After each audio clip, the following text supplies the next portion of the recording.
नमस्कार। पहली और दूसरी प्रश्नावली संख्या पद्धति और भिन्न पर अब हम कुछ प्रश्न करते हैं। पहला प्रश्न है बोडमास के नियम पर। 2 माइनस 9 की घात 0 है, यानी कि 1 की घात 0 जब भी होती है उसका मान होता है 1। तो 2 माइनस 9 की घात 0 की जगह मैंने लिखा 1। अब बोडमास के नियम के अनुसार इसको मैं हल कर रहा हूँ। 3 का स्क्वायर 9, और अब जो समीकरण है उसको पूरी लिख देता हूँ। 4 माइनस 1 प्लस 9 माइनस नहीं भाग 1 प्लस 3। अब 9 में 1 का भाग दूंगा तो 9 आएगा। अब बोडमास के नियम के अनुसार इसको सरल करेंगे हम, तो हमें क्या प्राप्त होता है? 9 प्लस 3 प्लस 4 माइनस 1। इस पूरे का मान क्या आया हमारे पास? 4 3 7, 7 और 9 16 में से 1 गए तो 15। अगला प्रश्न है सबसे छोटी भिन्न बतानी है। ये जो भिन्न दी गई है, तो सबसे छोटी भिन्न बताने के लिए हम क्या करेंगे? पहले जो भिन्न दी हुई है उनको भाग विधि से हल करके देखते हैं। 24 में 25 का भाग दिया, कितनी बार जाता है? 25 नमा 225। बचा हमारे पास 15, 0 लगाया 150 हुआ, 25 छगा 150, यानी कि 0.96। ऐसे ही 10 में 11 का भाग देंगे, 11 9 99, बचा 1 0, और फिर क्या आता है वो वापस 11 9 99। तो ऐसे आएगा। 99 में 100 का भाग देंगे तो 0.99 हो जाएगा, और 68 में 69 का भाग देंगे तो हमारे पास क्या आता है? देखो 68 में 69 का भाग देंगे तो 69 का पहाड़ा 9 बार बोलेंगे हम, यानी कि 10 बार बोलेंगे तो 690 हो जाएगा। तो अब हमारे पास इसका मतलब क्या शेष रहा? 10, फिर वो 100 हो गया, कितनी बार? एक बार और गया, तो क्या हुआ? 0.91, यानी कि 68 में 69 का भाग दिया 0.91। अब देखो 0.960, 0.909, 0.99, 0.91, इसमें सबसे छोटी संख्या कौन सी है? 0.909। ये आया 10/11 से, तो उत्तर आया 10/11। अब है छोटी से छोटी संख्या ज्ञात करनी है जो पूर्ण वर्ग हो और 10 12 15 और 18 से विभाज्य हो। पूर्ण वर्ग संख्या के जैसे कि 16 है इसका वर्गमूल 4 आता है, तो यह एक पूर्ण वर्ग संख्या है।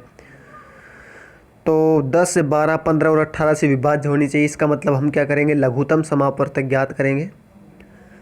तो 10 12 और 15 18 का जब लघुत्तम समापवर्तक ज्ञात करते हैं तो हमें क्या प्राप्त होता है? 2 का भाग दिया, 2 5 10, 2 6 12, 15 का 15, 2 में 18।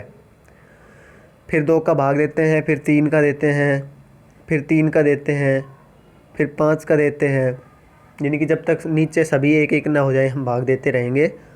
और जो 2 2 3 3 5 ये है, ये अभाज्य गुणनखंड है, यानी कि अभाज्य संख्याएं हैं। अभाज्य संख्या वो होती है जिसमें एक और खुद का ही भाग जाए। इन सभी को गुणा करते तो 180 आया हमारे पास। 180 का भाग 900 में देंगे हम, क्यों? सबसे छोटी पूर्ण वर्ग संख्या यहाँ पर क्या है? 900। तो हमने सबसे छोटी पूर्ण वर्ग संख्या 900 में भाग दिया 180 का, तो 180 का 900 में पूरा पूरा भाग जाता है। इसका मतलब यहाँ पर जो पूर्ण वर्ग संख्या सबसे छोटी है वो है 900। अब है 256 की घात 0.16 गुणा 16 की घात 0.18। इसका मान निकालना है, तो हमने क्या किया? 16 का स्क्वायर 256 होता है, तो 16 के स्क्वायर की घात 0.16 गुणा 16 की घात 0.18। ए की घात बी की घात सी होती है, तो हम लिखते हैं ए की घात बी गुणा सी। ऐसे हमने क्या किया? 16 की घात 2 की घात 0.16 था, उसको लिखा 16 की घात 0.32 गुणा 16 की घात 0.18, यानी कि 18। इसको एक एक करके पढ़ते हैं, दशमलव के बाद आए तो। ए की घात m गुणा ए की घात n होने पर आधार समान है, तो ए की घात m प्लस n, यानी कि घातें जुड़ जाएंगी। और जब घातें जुड़ती हैं तो क्या होगा? 16 की घात 0.32 प्लस 0.18 क्या हो गया? 16 की घात 0.50। इसे लिखूंगा 16 की घात 50/100 यानी कि 16 की घात 1/2। 1/2 को लिखते हैं रूट यानी कि वर्गमूल। तो 16 का वर्गमूल क्या है यहाँ 4, तो उत्तर क्या होगा 4। अब नेक्स्ट प्रश्न पे आते हैं। नेक्स्ट प्रश्न हमारे पास ये 4 संख्याएं दे रखी है और हमें 5 का स्थानीय मान बताना है। पहली संख्या है 5821 यानी कि 5 की जगह क्या बोला मैंने 1000। दूसरी में 8521 यानी कि अब क्या बोला 500। तीसरी में है 2851 यानी कि दो जो 5 है वो दहाई के स्थान पर है, ठीक है, तो उसे 50 भी कह सकते हैं। और पहली में है इकाई के स्थान पर, तो हमारा ऑप्शन ए सही होता है। बी, सी और डी तीनों ऑप्शन क्या है गलत। तो पहले हम गलत गलत निकाल देते हैं, अलग कर देते हैं। नेक्स्ट है 6 कक्षाओं में कुल विद्यार्थी 642 हैं। तो प्रत्येक कक्षा में विद्यार्थियों की संख्या क्या है समान। 6 कक्षाएं हैं तो हम क्या करेंगे, टोटल विद्यार्थी है 642, क्लास है 6 और जबकि 6 की 6 क्लास में समान विद्यार्थी हैं तो हम क्या करते हैं 642 में 6 का भाग देंगे तो एक क्लास में उपस्थित विद्यार्थी आ जाएंगे। तो क्या हुआ हमारे पास आया 107 यानी कि प्रत्येक क्लास में 107 विद्यार्थी हैं। नेक्स्ट है 4 में 6 का भाग देना है यानी कि 4 में, तो 4 को लिखा अंदर, 6 का भाग दिया 0 बार गया और हमारे पास शेषफल क्या बचा अब 4। जो अंदर वाली संख्या उसे बोलते हैं भाज्य, जो भाग देने पर प्राप्त होता है उसे कहते हैं भागफल और जो लास्ट में बचता है वो शेषफल और जिसका भाग दिया जाए वो भाजक। तो यहाँ पर हमें भाज्य क्या प्राप्त हुआ 4 जबकि भाजक क्या है 6। तो देखो 4 और 6 ए और सी में है जबकि बी और डी गलत है, ये नहीं होगा यानी कि ए और सी में से उत्तर होगा। अब हम देखते हैं भागफल, भागफल है 0, सी में 4 दे रखा है, इसका मतलब उत्तर हुआ ए। ये भाज्य अंदर वाली संख्या होती है, जिस संख्या का भाग दिया जाए उसे भाजक कहते हैं, जो प्राप्त होता है वो भागफल और जो नीचे शेष बचता है उसे शेषफल कहा जाता है।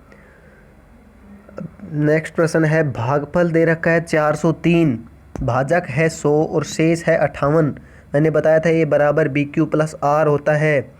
हमें ज्ञात करना है ए यानी कि भाज्य ज्ञात करना है, तो बी क्यू प्लस आर मान रखेंगे तो 403 गुणा 100 प्लस 58 क्या आया हमारे पास 40,300, क्योंकि 403 को 100 से गुणा किया तो क्या आया हमारे पास 40,300 प्लस 58, इनको जोड़ेंगे तो हमारे पास उत्तर आता है डी। नेक्स्ट प्रश्न है भिन्नों को आरोही क्रम में लिखते हैं। आरोही क्रम जैसे मैंने बताया था पर्वतारोही यानी कि नीचे से ऊपर की ओर, पर्वतारोही नीचे से ऊपर की ओर चढ़ता है। तो अब जो भिन्न हैं उनमें भाग देख करके देखेंगे, जैसे पीछे किया था 1 में 3 का भाग देते हैं तो 0.333 प्राप्त होता है भागफल। 3 में 4 का भाग देते हैं तो हमारे पास भागफल आता है 0.75। अब भाग देते हैं हम 2 में 5 का तो भागफल आता है 0.4। फिर भाग देते हैं 6 में 7 का तो भागफल आता है 0.8। पहले नंबर पे 0.33, दूसरे पे 0.4, तीसरे पे 0.75, चौथे पे आता है 0.8। तो उत्तर हमारे पास हुआ ए। अब 35.507 का विस्तार करना है। देखो 30 + 5 सभी में है 35। अब पहला किया 5/10 + 7/100 को जोड़ा तो ये होता है हमारे पास 57/100, गलत। यानी कि हमें तो 507 करना है, यहाँ पर तो 57 आ रहा है दशमलव के बाद। दूसरे में क्या आ रहा है 0.7 ही आ रहा है, ये भी गलत है। तीसरे में करते हैं तो 1000 आया लघुत्तम, 10 का भाग दिया 100 बार गया 500 + 7 क्या हुआ 507 यानी कि 0.507। ऑप्शन क्या आया सी। सबसे छोटी अभाज्य संख्या यानी कि अभाज्य संख्या क्या होती है, वह संख्या जिसमें एक व स्वयं का ही भाग जाए पूरा पूरा, उसके अलावा किसी और का नहीं जाए, यानी कि पूर्ण भाज्य हो। जैसे 4 है, 4 में मैं 2 का भी भाग दे सकता हूँ, यानी कि 1 और 4 के अलावा 2 का भी भाग चला जाता है, वो है भाज्य संख्या। लेकिन यहाँ 1 न तो अभाज्य होती है न भाज्य, यहाँ उत्तर आएगा 2, यानी कि दो सबसे छोटी अभाज्य संख्या है। एक न भाज्य है न अभाज्य, और दो एकमात्र ऐसी सम संख्या है जो अभाज्य संख्या है। नेक्स्ट प्रश्न है, 5 अंक दिए हुए हैं, उनसे बनी सबसे बड़ी और सबसे छोटी संख्या का अंतर निकालना है। तो जब कोई अंक दिए हों, सबसे बड़ी संख्या निकालनी हो तो बड़े से छोटे अंक के क्रम में लिख देंगे, और सबसे छोटी संख्या निकालनी हो तो छोटे से बड़े अंक के क्रम में रख देते हैं। तो देखो 9 7 6 3 0, ये घटते क्रम में लिखा सबसे बड़ी संख्या हो गई। 3 0 6 7 9 बढ़ते क्रम में लिखा ये सबसे छोटी संख्या हो गई। इनका अंतर निकालते हैं हम। तो लास्ट में देखो 51 है, जबकि दूसरे में 91 है, ये भी नहीं हो सकता। फिर हमने किया, फिर 951 प्राप्त हुआ, तीसरे में नहीं, ये भी नहीं हो सकता। हमारा उत्तर क्या आता है? डी। नेक्स्ट प्रश्न है, सबसे बड़ी भिन्न बतानी है। कौन सी भिन्न बड़ी है? तो हम क्या करते हैं, 7 में 8 का भाग देंगे, 4 में 5 का, 6 में 7 का और 5 में 6 का, जिससे दशमलव भिन्न में बदल जाएगी और इससे हम पता लगा सकते हैं। तो पहले क्या आया, 7/8 का 0.8, 4/5 का आया 0.8, तो इसका मतलब हमें और आगे तक हल किया। तो 7/8 का तो हो गया 0.87, 4/5 का हुआ 0.80, 6/7 का 0.85 और 5/6 का हमें प्राप्त हुआ 0.83। अब इसमें 0.87 सबसे अधिक है, तो 7/8 सबसे बड़ी भिन्न हुई। अब हमें ये जो भिन्नें दी हुई है अवरोही क्रम में लिखना। अवरोही का अर्थ होता है घटते क्रम में।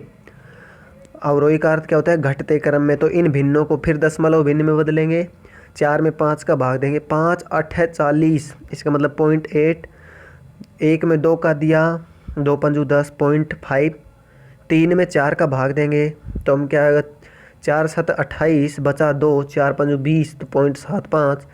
2 में 3 का भाग दिया, 3 6 18, फिर 2 बच जाता है, फिर 3 6 18, ऐसे चलता रहता है 0.66। तो सबसे छोटी क्या है? 1/2 लिखना है अवरोही क्रम में। तो घटते क्रम में सबसे पहले बड़ी, फिर छोटी, फिर छोटी, फिर छोटी। तो अब क्या है, 4/5 is greater than 3/4 is greater than 2/3 is greater than 1/2।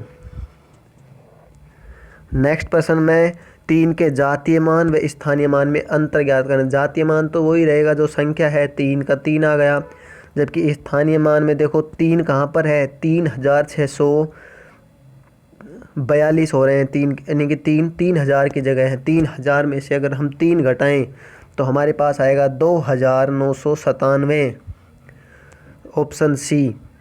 Next प्रश्न है, 1 से 100 तक की संख्या लिखने के लिए कितने अंकों की ज़रूरत होगी? तो 1 से 10 तक अंक कितने होते हैं? 9। 100 से 99 तक 90, जबकि उनको 2 से गुणा करेंगे तो अंकों की संख्या ये 180, जबकि 100 में 3 अंक होते हैं। तो टोटल 9 + 180 + 3, यानी कि 180 + 9 + 3 कितने हुए? 192। नेक्स्ट प्रश्न है, 12.1/19.8 को भिन्न में बदलना है हमें। तो क्या करेंगे, पॉइंट के बाद एक एक संख्या है तो 10 से गुणा किया, तो 121/198। 11 का भाग दिया, 11 11 121, 11 का भाग अब 198 में देंगे तो कितनी बार जाएगा? 11 एकम 11 बचे 8, 11 8 88, यानी कि 11 से कट रही है ना दोनों संख्याएं। तो क्या हुआ, 11/18। उत्तर क्या आया इसका? 11/18। अब संख्या है 0.21221, यानी कि 2 1 के ऊपर बार लगा, यानी कि पुनरावृत्ति हो रही है इसकी।